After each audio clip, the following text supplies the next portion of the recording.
Bismillahirrahmanirrahim. Assalamualaikum warahmatullahi wabarakatuh. Waalaikumsalam. Waalaikumsalam warahmatullahi wabarakatuh.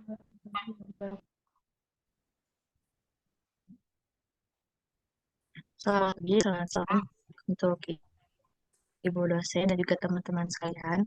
Pertama-tama marilah kita panjatkan puji syukur kehadirat Allah Subhanahu wa taala karena telah memberikan rahmat sehingga kita dapat bertemu pada Zoom meeting kali ini.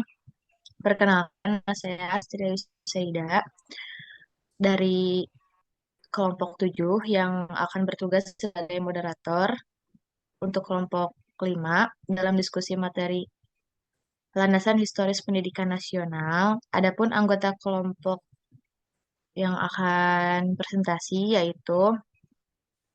Intan,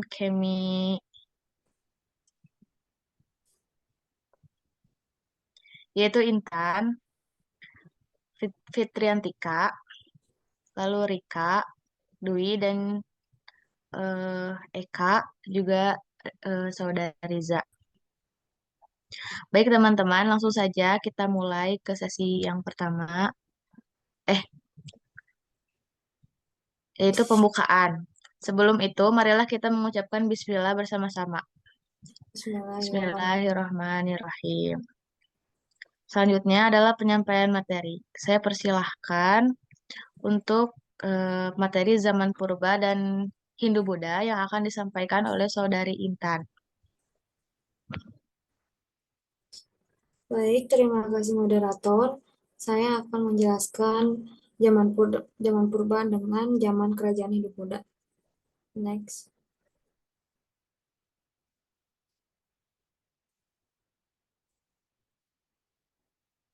Zaman purba.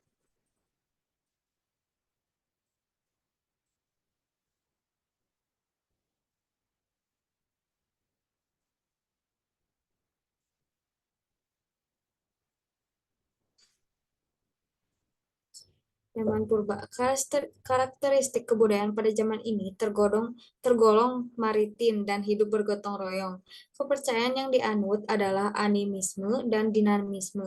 Masyarakat dipimpin oleh ketua adat, namun ketua adat dan empun tidak dipandang sebagai anggota masyarakat lapisan tinggi, kecuali jika mereka melakukan perannya dalam upacara adat atau ritual. Karena itu, masyarakat tidak memiliki stratifikasi sosial yang tegas, tata masyarakatnya bersifat egaliter. Adapun tujuan pendidikan pada zaman ini adalah agar generasi muda dapat mencari nafkah, membela diri, hidup bermasyarakat, tata terhadap adat, dan nilai-nilai religi, kepercayaan, atau kepercayaan yang berbeda. Dan juga kurikulum pendidikan meliputi pengetahuan, sikap, dan nilai mengenai kepercayaan melalui upacara-upacara keagamaan dalam rangka menyembah nenek moyang, keterampilan mencari nafkah, dan hidup bermasyarakat serta bergotong royong melalui hidup real dalam masyarakat. Next, ada zaman kerajaan Hindu-Buddha. Masyarakat zaman ini pada umumnya tinggal di daerah subur dengan pesisir dan melakukan perdagangan dengan orang Hindia, sehingga masuknya kebudayaan dari India. Para ketua adat lambat laun berusaha menyamai Raja India, maka timbul feodalisme seperti di India, yaitu kasta sosial seperti kata Brahman, Waisya, Sudra, dan Parya. Menurut para ahli,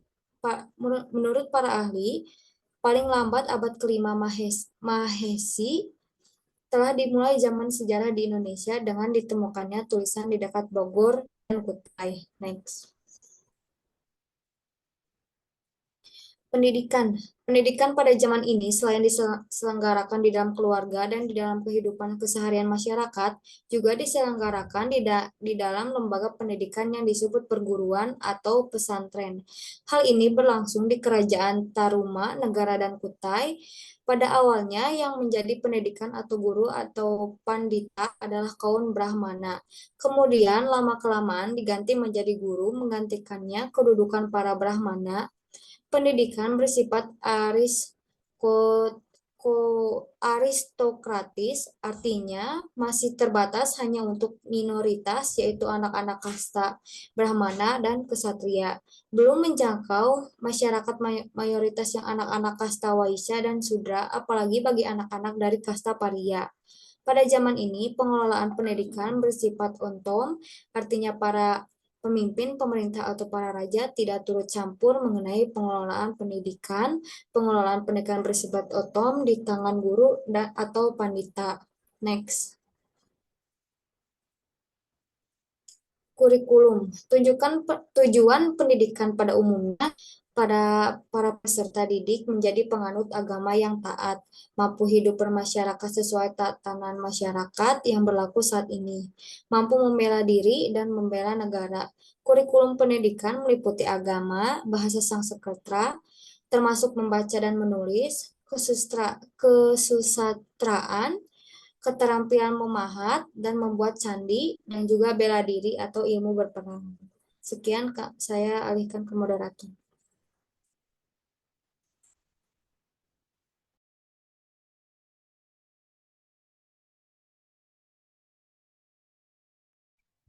Baik, lanjut kepada materi yang kedua, yaitu zaman kerajaan Islam dan Portugis Spanyol yang akan disampaikan oleh Saudari Fitriantika. Kepada Saudari Fitriantika dipersilahkan. Baik, terima kasih kepada moderator. Kali ini saya akan menjelaskan zaman kerajaan Islam. Orang-orang pada zaman ini biasanya tinggal di daerah pesisir yang subur dan berdagang dengan orang Hindia, sehingga masuklah Hindia sebagai budaya. Bahkan para ketua adat secara lambat laun mulai meniru para raja India, maka timbullah feodalisme seperti di India, yaitu kasta-kasta sosial, yaitu kasta Brahmana, Waisya, Sudra, dan Paria. Menurut para ahli, telah dimulai zaman sejarah di Indonesia paling lambat abad ke-5 Masehi dengan ditemukannya tulisan di dekat Bogor dan Kutai. Next.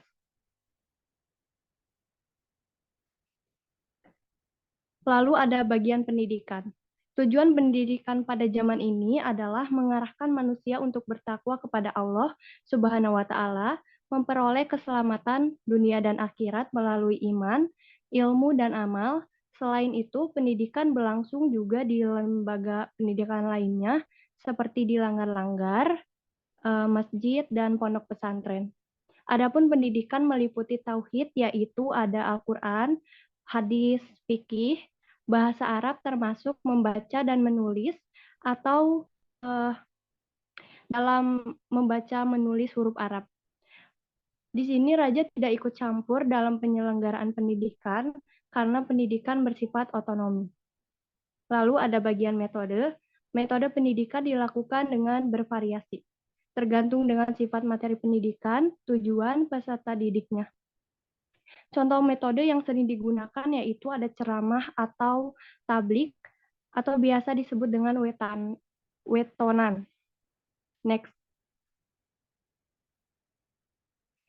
Yang keempat ada zaman pengaruh Portugis dan Spanyol. Pada awal abad ke-16, ke negara kita datanglah bangsa Portugis, lalu disusun oleh bagian bangsa Spanyol.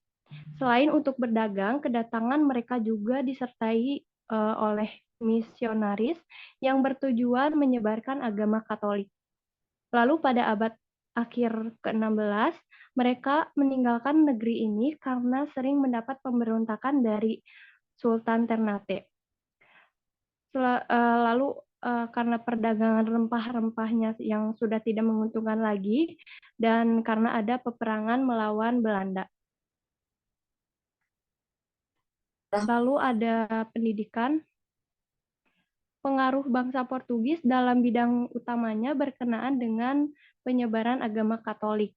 Demi kepentingan tersebut, pada tahun 1536, mereka mendirikan sekolah atau seminare di Ternate dan di Solar. Lalu ada bagian kurikulum. Kurikulum berisi pendidikan agama Katolik, ditambah pembelajaran membaca, menulis, dan berhitung. Saya kembalikan kepada moderator.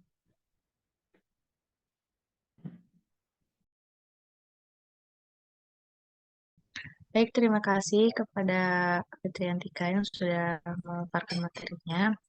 Lalu lanjut ke materi selanjutnya, yaitu mengenai kolonial Belanda dan bagian B.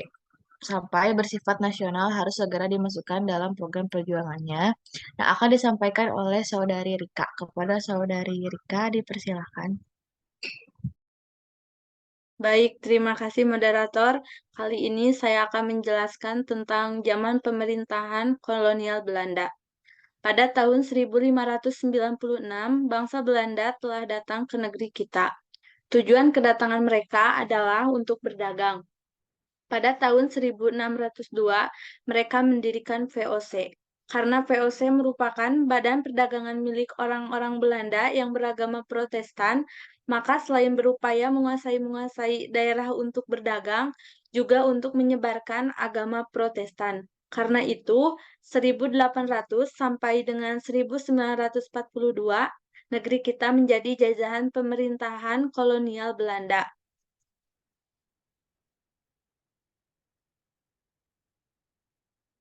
Ya, uko siya to tiasa dikembali uko.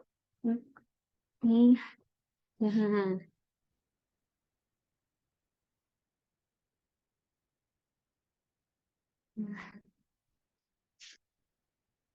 Pendidikan, implikasi dari kondisi politik, ekonomi, dan sosial budaya di Indonesia pada zaman ini secara umum dapat dibedakan dua garis penyelenggaraan pendidikan, yaitu pertama, pendidikan yang diselenggarakan oleh pemerintahan kolonial Belanda, kedua, pendidikan yang diselenggarakan oleh rakyat dan kaum pergerakan kebangsaan atau pergerakan nasional, sebagai sarana perjuangan demi merebut kembali kemerdekaan dan sebagai upaya rintisan ke arah pendidikan nasional.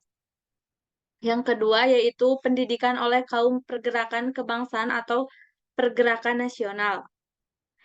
B. Pendidikan oleh kaum pergerakan kebangsaan pergerakan nasional sebagai sarana perjuangan kemerdekaan dan penyelenggaraan pendidikan nasional. Latar belakang sosial budaya timbulnya pergerakan nasional pemerintahan kolonial Belanda dalam bidang politik, ekonomi, dan pendidikan sangat merugikan bangsa Indonesia terdahulu. Pemerasan yang dilakukan Belanda terhadap bangsa dan kekayaan di Indonesia telah menimbulkan penderitaan atau kemiskinan. Stratifikasi sosial, sistem dualisme, dan konkordensi dalam bidang pendidikan telah menimbulkan rendahnya kesempatan pendidikan yang diberikan kepada bangsa Indonesia, juga menimbulkan perpecahan dan kebodohan. Bahkan, pendidikan kolonial Belanda tidak memungkinkan bangsa Indonesia untuk menjadi cerdas, bebas, bersatu, dan merdeka. Bagi bangsa Indonesia, kondisi yang sangat merugikan akibat kebijakan dan praktik perdagangan tersebut di atas telah menimbulkan rasa senasib sepenanggungan sebagai bangsa yang sehingga muncul rasa kebangsaan atau nasionalisme. Kebangsaan masa lampau bangsa zaman Kerajaan Sriwijaya, Majapahit, Mataram, dan sebagainya juga memperkuat rasa harga diri bangsa yang berdaulat dan merdeka. Bahkan kaum pelajar di kalangan bangsa kita menjadikan untuk berperan menjadi motor pergerakan sejak kebangkitan nasional 1908 bersifat rakyat Indonesia dilakukan melalui berbagai partai dan organisasi, baik melalui jalur perdagangan praktis, jalur ekonomi, sosial budaya, dan khususnya melalui jalur pendidikan. Sifat pendidikan bangsa kita tidak lain hanya menitik beratkan pada perjuangan fisik, melainkan mengingatkan pendidikan yang diselenggarakan pemerintah kolonial Belanda yang tidak memungkinkan Indonesia untuk menjadi cerdas, bebas, bersatu, dan merdeka, maka kaum pergerakan menyadari bahwa pendidikan yang bersifat nasional harus segera dimasukkan ke dalam perjuangannya. Yang teks baru aku udah Langsung saja kasih. Langsung saja ke penyajian materi yang pertama yang akan disampaikan oleh Saudari Dwi RC. Kepada Saudari Dwi dipersilakan. Baik, terima kasih Motor. Di sini ada Budi Utomo. Pada tahun 1908, Budi Utomo dalam kongresnya yang pertama pada 4 Oktober 1908 menegaskan bahwa tujuan perkumpulan itu adalah untuk kemajuan yang selaras buat negeri dan bangsa Indonesia, terutama dengan memajukan pengajaran, pertanian, peternakan, dagang, teknik industri, dan kebudayaan. Untuk itu, Budi Utomo pada tahun 1913 mendirikan Darmo Woro Study Fund dan mendirikan 3 sekolah netral di Solo dan 2 di Yogyakarta. B. Muhammadiyah. Pada tanggal 18 November 1912, Kyai Haji Ahmad Dahlan mendirikan organisasi perkumpulan Muhammadiyah di Yogyakarta. Muhammadiyah dengan berbagai sekolahnya didirikan dalam rangka memberikan pendidikan bagi bangsa Indonesia sesuai dengan kebutuhan bangsa Indonesia sendiri, untuk mengatasi kristenisasi, dan untuk mewujudkan masyarakat Islam yang melaksanakan ajaran Al-Quran dan Hadis sesuai dengan yang diajarkan Rasulullah SAW. Tujuan dari pendidikan Muhammadiyah adalah membentuk manusia muslim berakhlak mulia, cakap, percaya diri, dan berguna bagi masyarakat. Penyelenggaraan pendidikan untuk mencapai tujuannya, Muhammadiyah mendirikan sekolah-sekolah yang tersebar dari Sabang sampai Merauke. Di bawah pimpinan majelis pengajaran, sekolah-sekolah itu di samping memberikan pendidikan agama Islam, memberikan juga berbagai mata pelajaran seperti di sekolah-sekolah pemerintah. Usaha-usaha lain berupa peluasan pengajian-pengajian. Pada zaman Belanda, Muhammadiyah mempunyai bagian-bagian sekolah, antara lain Taman Kanak-kanak Bustanul Atfal, Sekolah Kelas 2, Sekolah Sakel, His, Mulo. Selain itu, terdapat sekolah-sekolah keagamaan, di antaranya Ibtidaiyah, Sanawiyah, Diniyah, Mu'alimin atau Mu'alimat, dan Khaliyatul Mubaligin. Saya kembalikan ke moderator. Lanjut kepada materi selanjutnya yang akan dipaparkan oleh Saudari Eka RC. Kepada Saudari Eka RC dipersilahkan. Baik, terima kasih moderator. Materi selanjutnya ada Trikolo Darmo. Trikolo Darmo didirikan pada tahun 1915 oleh Trikolo Darmo, dan selanjutnya berdiri berbagai perkumpulan pemuda dan pelajar di berbagai tempat di tanah air hingga terwujudnya Sumpah Pemuda pada tahun 1928. Berbagai organisasi pemuda dan pelajar ini bersama-sama gerakan lainnya menyumbangkan jasa-jasa yang besar demi pendidikan nasional dan kemerdekaan Indonesia. Selanjutnya ada Perguruan Taman Siswa. Taman Siswa didirikan tanggal 3 Juli tahun 1922 oleh Ki Hajar Dewantara. Ki Hajar Dewantara mengemukakan 7 asas pendidikannya yang kemudian dikenal dengan Asas Taman Siswa 1922. Ketujuh asas tersebut yaitu: yang pertama, hak seseorang akan mengatur dirinya sendiri dengan wajib mengingat tertibnya kehidupan umum. Yang kedua, pengajaran berarti mendidik untuk menjadi manusia yang merdeka batinnya, merdeka pikirannya, dan merdeka tenaganya. Yang ketiga, ada pendidikan hendaknya berasaskan kebudayaan kita sendiri sebagai penunjuk jalan. Yang keempat, pendidikan harus diberikan kepada seluruh rakyat umum daripada mempertinggi pengajaran, kalau usaha mempertinggi ini mengurangi tersebarnya pengajaran. Yang kelima, agar bebas, merdeka lahir batin, maka kita harus bekerja menurut kekuatan sendiri. Yang keenam, agar hidup tetap dengan berdiri sendiri, maka segala belanja mengenai usaha kita harus dipikul sendiri dengan uang pendapatan sendiri. Dan yang terakhir, dengan tidak terikat lahir batin serta kesucian hati, berminat kita berdekatan dengan sang anak. Tujuan dari pendidikannya itu tuntunan di dalam hidup tumbuhnya anak-anak. Maka maksud pendidikannya itu menuntun segala kekuatan kodrat yang ada pada anak-anak itu, agar mereka sebagai manusia dan sebagai anggota masyarakat dapat mencapai keselamatan dan kebahagiaan yang setinggi-tingginya. Metode pendidikan atau cara pendidikannya adalah among metode atau among sistem, yaitu menyokong kodrat alamnya anak yang kita didik agar dapat mengembangkan hidupnya lahir dan batin menurut kodratnya sendiri-sendiri. Pelaksanaan pendidikan tersebut berpedoman pula pada berbagai semboyan. Adapun semboyan yang paling terkenal adalah Ingarso Sungkulodo, Ingmadia Mangunkarso, dan Wuri Handayani, yang artinya kalau pendidikan berada di muka, dia memberi teladan kepada peserta didik. Kalau berada di tengah, membangun semangat bersuakarya dan berkreasi pada peserta didik. Kalau berada di belakang, pendidik mengikuti dan mengarahkan peserta didik agar berani berjalan di depan dan sanggup bertanggung jawab. Yang selanjutnya ada Ksatria Institute. Ksatria Institute didirikan di Bandung oleh Ernest Francois Eugene Decker atau Multatuli atau Setia Budi.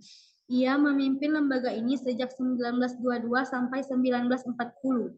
Dasar pendidikannya adalah kebangsaan Indonesia, terutama melalui sejarah kebangsaan.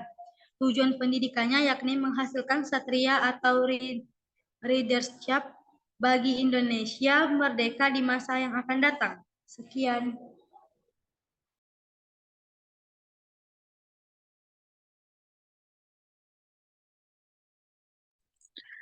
Lalu lanjut ke materi yang selanjutnya yang akan dipaparkan oleh Saudara Riza mengenai Nahdlatul Ulama dan INS Kayu Tanam. Kepada Saudara Riza dipersilakan. Oke, terima kasih kepada moderator yang sudah memberikan waktu. Oke, selanjutnya ada Nahdlatul Ulama atau NU. Nahdlatul Ulama ini didirikan di Surabaya pada tanggal 31 Januari 1926. Salah seorang ulama yang membangun perkumpulan NU adalah Kiai Haji Hashim Asy'ari yang pernah menjadi Raisul Akbar perkumpulan sejak 1899. Dan beliau juga telah membuka pesantren Tebuiring di Jombang. Nah, mungkin itu sedikit dari NU ya. Dilanjut kepada INS Kayu Tanam. INS Kayu Tanam ini adalah Indonesia yang awalnya yaitu Indonesia Netherlands School, dan ini pun didirikan oleh Muhammad Jafei pada tahun 1895 sampai 1969 pada tanggal 31 Oktober 1926 di Kayu Tanam. Pertepatannya yaitu di Sumatera Barat. Pada tahun 1950, kepanjangan INS diubah menjadi Indonesia National School. Nah, berdasarkan pendidikan, sebagaimana dikemukakan oleh Agung Sujono, pada tahun 1979, pada awal didirikannya INS mempunyai dasar pendidikan, yaitu berpikir secara logis atau rasional. Yang kedua ada keaktifan atau kegiatan. Yang ketiga ada pendidikan kemasyarakatan. Dan yang keempat pun ada juga memperhatikan bakat pada anak. Dan yang kelima terakhir menantang intelektualisme. Adapun usaha-usaha yang lainnya adalah pendidikan keindahan, diperhatikan sungguh-sungguh. Ini terbukti dengan dipentingkannya fake ekspresi, kerap diadakan pertunjukan bersama-sama murid, mengatur gedung, dan hal sebagai lain. Dan juga ada rasa tanggung jawab dikembangkan melalui berbagai keaktifan agar anak didik berani berdiri sendiri. Nah, dengan cara menyelenggara dan perkembangan, INS sendiri memberikan contoh dalam hal ini atas usaha sendiri. Dan juga ada perasaan keagamaan, diberikan kesempatan berkembang luas dan bersih. Jauh dari kepicikal dan kekolatan. Tujuan INS sendiri yaitu pendidikan INS Kayu Tanam sebagai dikemukakan Umar Tirta Hajar dan L.A. Sulo pada tahun 1995 adalah mendidik rakyat ke arah kemerdekaan, memberikan pendidikan yang sesuai dengan kebutuhan masyarakat, mendidik para pemuda agar berguna untuk masyarakat, menanamkan kepercayaan terhadap diri sendiri dan berani bertanggung jawab, mengusahakan mandiri dalam pembiayaan. Penyelenggaraan pendidikan menyelenggarakan berbagai jenjang pendidikan secara ruang rendah selama 7 tahun setara dengan sekolah dasar. Ruang dewasa pun didirikan selama 4 tahun sesudah ruang rendah. Dilanjut dengan sekolah setara, sekolah menengah, dan sebagai lainnya. Nah, dalam periode ini, berbagai pergerakan nasional mencantumkan program pendidikan bagi semua kalangan rakyat Indonesia. Selain itu juga, pada masa kini, lahir pula konsepsi dan perintisan sistem pendidikan nasional Indonesia, maksudnya suatu sistem pendidikan yang berbeda dengan sistem pendidikan kolonial Belanda, yaitu Odang Matstar pada 1976 terhadap 3 ciri pendidikan nasional. Yang pertama yaitu pendidikan kaum penggerak yang pada masa ini, yaitu 1. Bersifat nasionalistik dan sangat anti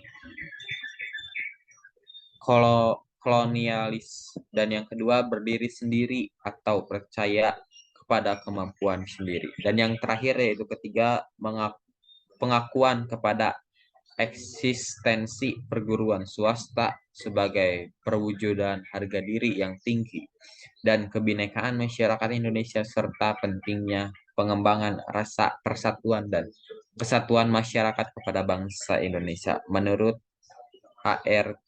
Tilar pada tahun 1995. Mungkin pemaparan materi dari saya cukup segitu. Saya kembalikan kepada moderator. Baik, terima kasih kepada Saudara Riza yang telah memaparkan materinya. Dan terima kasih kepada anggota yang lain yang telah memaparkan materi. Dan kesimpulan yang dapat saya ambil sebagai moderator mengenai materi landasan historis pendidikan nasional, yaitu setiap pendidikan nasional memiliki tingkatan historis yang berbeda-beda dan memiliki ciri khas yang berbeda-beda di antara zaman ke zaman. Yang pertama, pendidikan pada zaman purba hingga zaman pemerintahan kolonial Belanda. Pada zaman ini, pendidikan bertujuan agar generasi muda dapat mencari nafkah, membela diri, hidup bermasyarakat, tata terhadap adat dan nilai-nilai religi atau kepercayaan yang berbeda. Lalu kurikulumnya pun meliputi pengetahuan sikap dan nilai mengenai kepercayaan melalui upacara-upacara agama dan adat nenek moyang. Lalu yang kedua, pada zaman kerajaan Hindu-Buddha.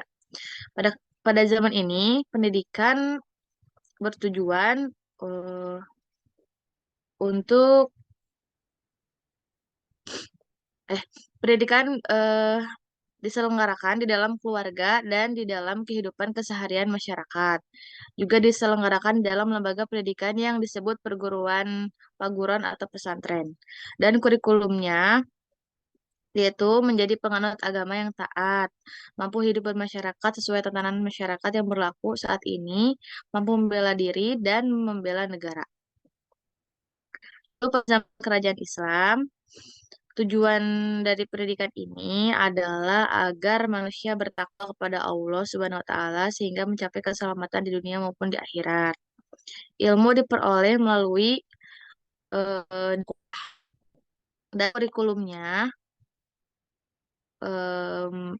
dilakukan secara bervariasi, diantaranya yaitu dengan ceramah dan tablik. Lalu pada zaman pengaruh Portugis dan Spanyol. Pada zaman ini pendidikan dipengaruhi dengan berkenaan penyebaran agama Katolik. Dan kurikulumnya pun berisi mengenai pendidikan yang berisi agama Katolik.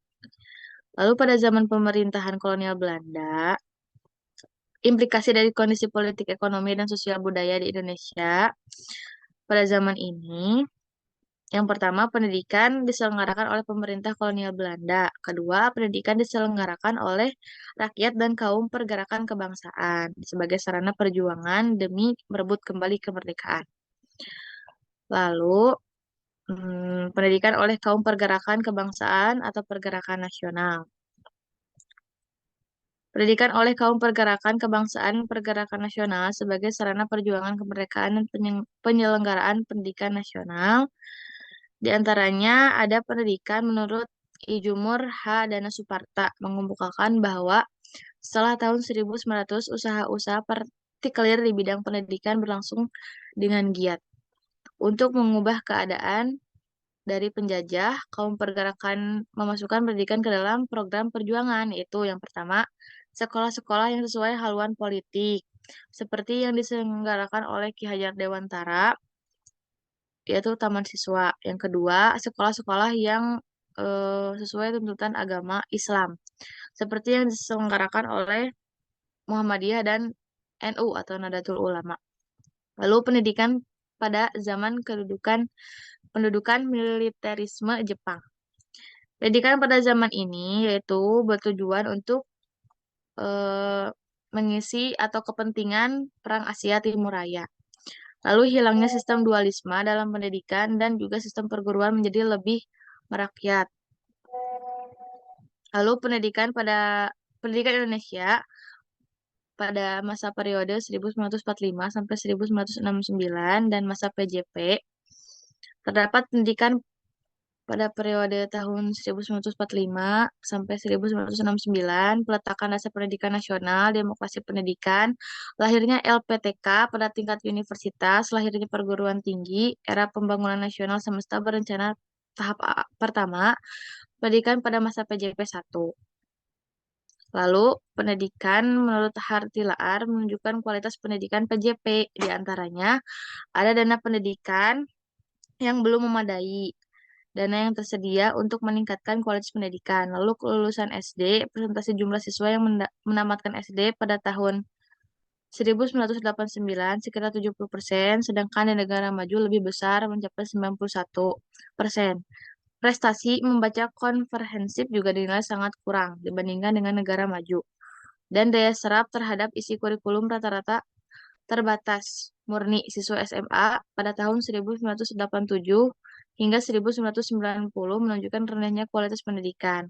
Dan yang terakhir yaitu kebijakan dan fakta pendidikan yang diselenggarakan rakyat dan kaum pergerakan antara lain sebagaimana diuraikan ada Budi Utomo, Muhammadiyah, Perkumpulan Putri Mardika, Trikolor Darmo, Perguruan Taman Siswa, Kesatria Institut, Nahdlatul Ulama atau NU, dan INS Kalitana. Saya simpulkan. Terima kasih atas perhatiannya. Kurang lebihnya mohon dimaafkan saya sebagai moderator jika ada perkataan yang kurang berkenan. Assalamualaikum warahmatullahi wabarakatuh.